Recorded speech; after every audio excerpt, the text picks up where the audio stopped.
नमस्ते। छोटू नाम है हमारा और आज बात करेंगे रवीश कुमार की एक वीडियो पे ऊपर जो उन्होंने करीब 2 दिन पहले डाला है। उसका लिंक भी डाल देंगे और आप उसको चाहिए तो देख भी सकते हैं। अब बात करते हैं आगे। कुछ लोग मुद्दा मास्टर होते हैं। मुद्दा मास्टर समझते हैं आप? मुद्दा मास्टर का मतलब चाहे दुनिया के किसी परिस्थिति में रहे, चाहे दुनिया में कोई युद्ध करे, कोई समझौता करे, कोई हमला करे, उससे उसको कोई मतलब नहीं है। कोई ना कोई मुद्दा अपने मतलब का, जो कि बिना मतलब का होता है, वो निकाल के लेके आ ही जाएगा। उसी को बोलते हैं मुद्दा मास्टर। ये साहब भी एक मुद्दा मास्टर ही हैं। इनके इस वीडियो में क्या द्विअर्थी 2 तरह की बातें बोल रहे हैं, वो आप भी सुन लीजिएगा। हो सकेगा तो हम क्लिप भी काट के लगा देंगे, आप सुनिएगा, फिर पता चलेगा। और उन्हीं बातों का जवाब देने के लिए हम बैठे। और हम जवाब इसलिए दे रहे हैं क्योंकि ये लोग चाहते नहीं कि दुनिया शांत से रहे, अपने देश के लोग आराम से रहें, शांति से रहें, अच्छे की तरफ सोचें, अच्छाई के साथ जाएं, एकजुट रहें। इनको इन चीज़ों से मतलब नहीं है। तो चलिए शुरू करते हैं। सबसे पहली बात उन्होंने ये कहा कि इजराइल अगर इतना ही ताकतवर देश है तो ये अमेरिका का मदद क्यों ले रहा है। अब बताइए ही कौन सी बात है जो बात करने लायक है कि कोई ताकतवर देश का मदद क्यों नहीं ले सकता। भाई, हमारी ज़रूरत है, हमारा संबंध अच्छा है उनसे, तो मदद ले रहा है। जितना ज़रूरत जहाँ पर उनसे बन रहा है वो ले रहे हैं, और बाकी का मदद दूसरों से ले रहा है। और मदद कोई कर रहा है तो इसमें क्या बुराई है। फ़िलिस्तीन क्यों मदद नहीं ले लिया अमेरिका से? तो ये कौन सा बात आप बोल रहे हैं कि अगर इजराइल इतना मजबूत देश है तो दूसरे से क्यों मदद ले रहा है। मदद युद्ध की ज़रूरत है, हमला का ज़रूरत है, वर्तमान समय का ज़रूरत है, इसलिए ले रहे हैं। उसके बाद बताते हैं कि जब हमला हुआ तो यहाँ पे सैनिक कम थे, बॉर्डर पर सैनिक कम थे। वीडियो में वो दूसरी बात कह रहे हैं कि बॉर्डर पर संख्या कम थी सैनिकों की। तो ये कोई बात तो है नहीं कि बोलने का कि जो भी वो देश है, वो जो एक राष्ट्र है, वो अपने हिसाब से वहाँ सैनिकों को रखा हुआ है। उसी हिसाब से वो टेक्नोलॉजी का इस्तेमाल करते हैं। जितनी उनकी जनसंख्या है, जितनी उनकी आबादी है, जितने उनके पास सैनिक हैं, उसी हिसाब से वो सैनिक रखेगा। ये तो है नहीं कि रवीश कुमार से पूछ के जाएगा, रखेगा कि रवीश कुमार जी कहिए इस पर कितना सैनिक बैठाएं, कितना सैनिक पेट्रोलिंग में लगाएं, कितना सैनिक हथियार पर लगाएं, कितना सैनिक बंकर में लगा दें। ये तो कोई बात हुआ ही नहीं। ये तो ज़बरदस्ती हो गया कि कुछ भी हो, कुछ बोलना है। इसी को बोलते हैं मुद्दा मास्टर। फिर ये बात करते हैं वहाँ की सेना का जो ढांचा है, जो एक नियम है वहाँ की, 18 साल से ज़्यादा उम्र की जो भी 18 पार करेंगे, युवक हो या युवतियाँ हो, उनको सेना की ट्रेनिंग लेना अनिवार्य है। जो लड़के हैं वो 32 महीने और जो लड़कियाँ वो 24 महीने का अनिवार्य ट्रेनिंग लेंगे ही लेंगे। तो वहाँ 2 सेना है, एक को रिजर्विस्ट बोलते हैं, एक को कॉन्स्क्रिप्ट बोलते हैं। रिजर्विस्ट वो सेना है जो ट्रेनिंग ले लिया है और सेना में अभी है नहीं, और कॉन्स्क्रिप्टेड सेना वो है जो वर्तमान में सेना में है, सेना में कार्यरत हैं, कार्य कर रहे हैं। तो लगभग 1,75,000 उनके जो सैनिक है वर्तमान में कार्यरत हैं, कॉन्स्क्रिप्ट सैनिक जिसको बोलते हैं वो हैं, और लगभग 4.5 लाख सैनिक उनके रिजर्विस्ट हैं। तो जब युद्ध हुआ तो रिजर्विस्ट सैनिक अपना उतर गए, अपने युद्ध के लिए देश के साथ आ गए। जो बाहर भी थे स्वतः अपनी मर्जी से आ गए।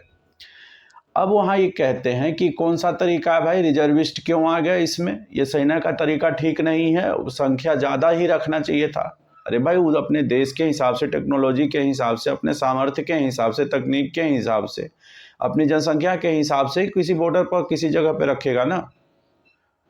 तो देखिए कि क्यों कहते हैं इनको हम लोग मुद्दा मास्टर। मुद्दा मास्टर इसलिए कहते हैं कि अभी उधर का बात चला रहे थे, अब तुरंत ही इस बात पर आ जाते हैं कि भारत में जो अग्निवीर योजना है, अग्निवीर वाले लड़कों को सोचना चाहिए कि कहीं ऐसा ही तो नहीं है। अब कहाँ इजराइल का मुद्दा था, कहाँ भारत पे चले आए और कहाँ अग्निवीर पर चले आए।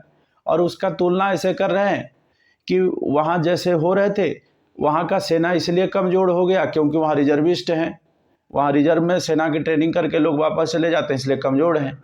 जबकि असली बात तो ये है कि पहले जो सेना 1,70,000 के आसपास थी, आज वो सेना बढ़ के 5 लाख सेना बढ़ गई उसकी, तो लगभग 6-6.5 लाख की सेना हो गई। तो फ़ायदा हुआ ना। अगर मान लीजिए अग्निवीर स्कीम का बात कर रहे हैं, आगे हम बात करेंगे इसके बारे में, आप जैसी तुलना करते हैं, आपका कहना है कि वहाँ जो रिजर्विस्ट हैं और कॉन्स्क्रिप्ट हैं उसी तरह की योजना भारत में ला रहे हैं, क्योंकि रिजर्विस्ट उसे ट्रेनिंग लेके वापस अपने कार्यों में चल जाते हैं, दिनचर्या में चल जाते हैं, और वो वापस आके क्या लड़ेंगे, क्या करेंगे।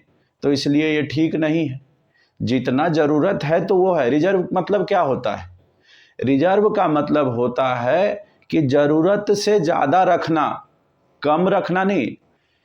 आपको अगर अपने देश को सेना की ज़रूरत अगर 1.5 लाख की है तो 1.5 लाख तो है ही, साथ में एक्स्ट्रा रखना। ये नहीं है कि जो है उसी में से हटा देना। 10 लाख की सेना की ज़रूरत थी, 50,000 रख रहे हैं, 9.5 लाख को हटा दिए। आप इस तरह दिखाने का प्रयास करते हैं, अपने ही देश, अपने ही सरकार के विरोध में जाके, अपने ही लोगों के विरोध में जाके, कि नहीं जो गलती कर रहे हैं, सेना रखना ही था 20 लाख, रखे ही 10,000 हैं, ऐसा तो है नहीं। रिजर्व का सीधा मतलब है जितना ज़रूरत है, उस ज़रूरत के बाद किसी आपात स्थिति में या ज़रूरत पड़ने की स्थिति में अलग से कोई चीज़ को रखना ही रिजर्व कहलाता है। तो बढ़िया बात है। अब फिलिस्तीन का, इजराइल का मुद्दा छोड़ देते हैं, अब बात करने लगते हैं अग्निवीर पर। देखिए कैसे बात घुमाते हैं। अब वो सीधे सीधे अग्निवीर के बारे में ये कह रहे हैं कि ये जो सेना जो ले लेगा ट्रेनिंग, तो ट्रेनिंग ले लेगा तो क्या करेगा, बाद में जाके तो पिज़्ज़ा बर्गर ही खाएगा। तो चलिए वो आगे क्या कहते हैं, आम नागरिक सैनिक नहीं बन सकता, पिज़्ज़ा या बर्गर खाएगा। वो कह रहे हैं कि जो आदमी सेना को ट्रेनिंग आप दे रहे हैं ना, वो कभी सैनिक नहीं बन सकता। अरे भाई, आप साथ में है कि विरोध में है, सेना पता नहीं चल रहा। तो मतलब जो लोग सेना की ट्रेनिंग लेके कर रहे हैं, जो लोग सेना का ट्रेनिंग लेने के बाद ही सैनिक बनता है ना, तो कह रहे हैं कि नहीं, जो सैनिक अग्निवीर से ट्रेनिंग लेगा वो सैनिक नहीं बन पाएगा। अरे भाई, ट्रेनिंग का प्रक्रिया नहीं बदला, सब कुछ सेम ही है, कुछ बदला नहीं है। तो ये कौन सा बात बोल रहे हैं कि वो पिज़्ज़ा बर्गर खाएगा और इन्हीं चीज़ों में रहेगा। अब यहाँ कह रहे हैं एक बात और कि जो पूर्णकालिक कर सकता है वो अग्निवीर नहीं कर सकता। अरे भाई, तो हम भी तो यही कह रहे हैं, देश भी वही कह रहा है कि ठीक है कि अगर जो पूर्णकालिक नहीं कर सकते, जो अग्निवीर नहीं कर सकते, पूर्णकालिक कर सकता है। अगर आप ऐसा सोचते भी हैं, एक तो गलत सोचते हैं। उन्होंने आर्मी की ट्रेनिंग ली है, नौजवान हैं, जिनको देश के प्रति जज्बा है, कार्य करने की क्षमता है। वो कम ज़्यादा का मामला है ही नहीं, वो तो टेक्निक का मामला है और समय का मामला है। लेकिन आपकी बात का जवाब देते हुए कि जो पूर्णकालिक कर सकते हैं वो अग्निवीर नहीं करेंगे, तो एक बात ये बताइए कि क्या पूर्णकालिक को हटा दिया गया कि अग्निवीर में से जो भर्ती होगा तो आज से सेना अस्थायी हो गया, अस्थायी अब सेना भारत नहीं रखेगा, अब ख़त्म करो, सारे 4-4 साल रह के सेना का ट्रांसफ़र होगा। ये राज्यसभा का संसद ही है कि 6-6 साल पर रिन्यू कराना है, ख़त्म करो, वापस जाओ। ऐसा तो है नहीं। सरकार, कोई भी सरकार रहे, वर्तमान सरकार रहे, पहले की सरकारें रहें, चाहे जो भी रहे, कई लोगों ने इसका अपना एक रिपोर्ट दिया है, रिपोर्ट के आधार पर ही हुआ है। और ये तो है नहीं कि परमानेंट सेना को, जो अस्थाई सेना है उसको ख़त्म किया जा रहा है। अस्थाई सेना भी है और अग्निवीर वाले भी हैं।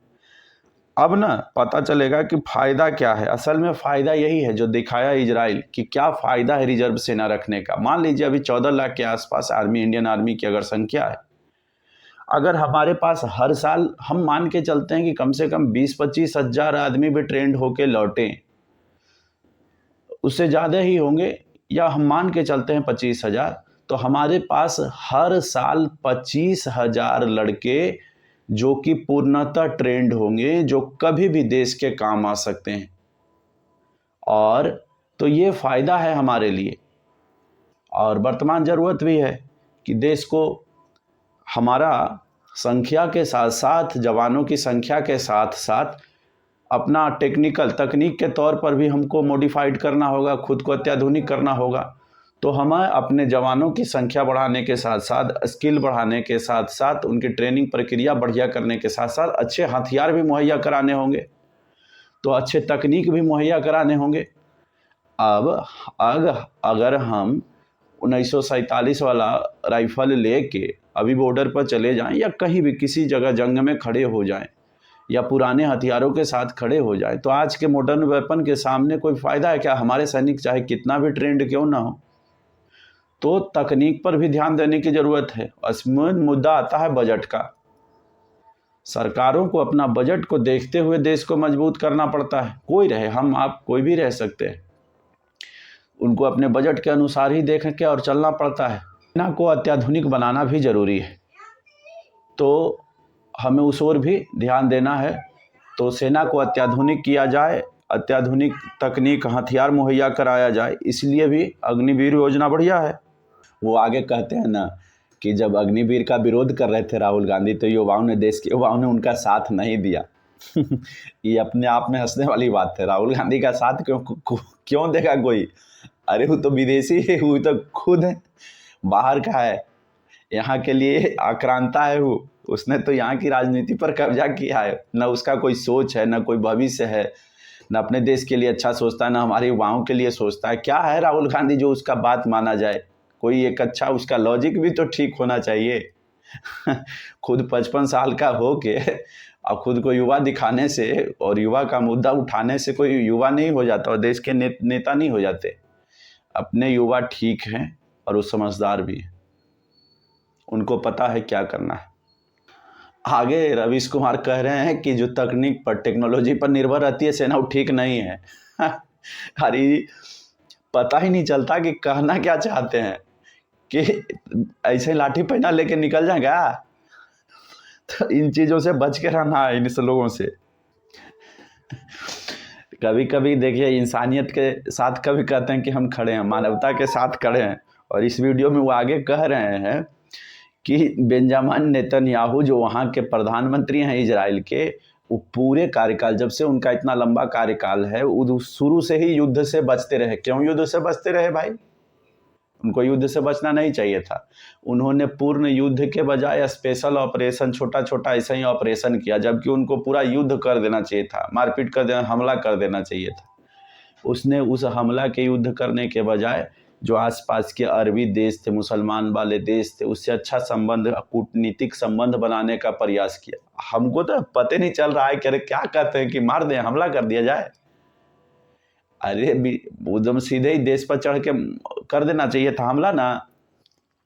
अभी देखिएगा, ये कह रहे हैं कि हमला क्यों नहीं कर रहा, फिर कहेंगे अच्छा आगे इसी वीडियो में क्या कहते हो देखिए।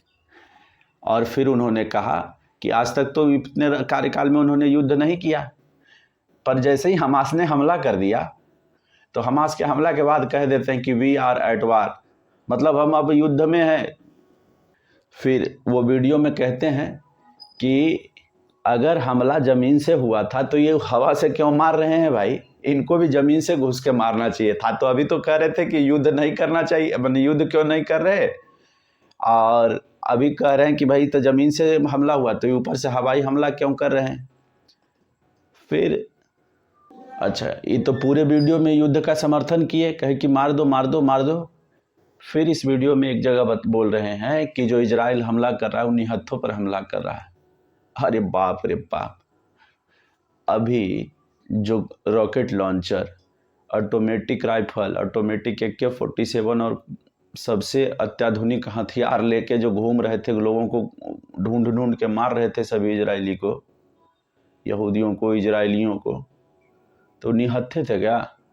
अगर इस तरह के लोग निहत्थे हैं ना, तो इन लोगों को मार देना ही ठीक है, ऐसे निहत्थों पर वार करना ही ठीक है। नमस्ते।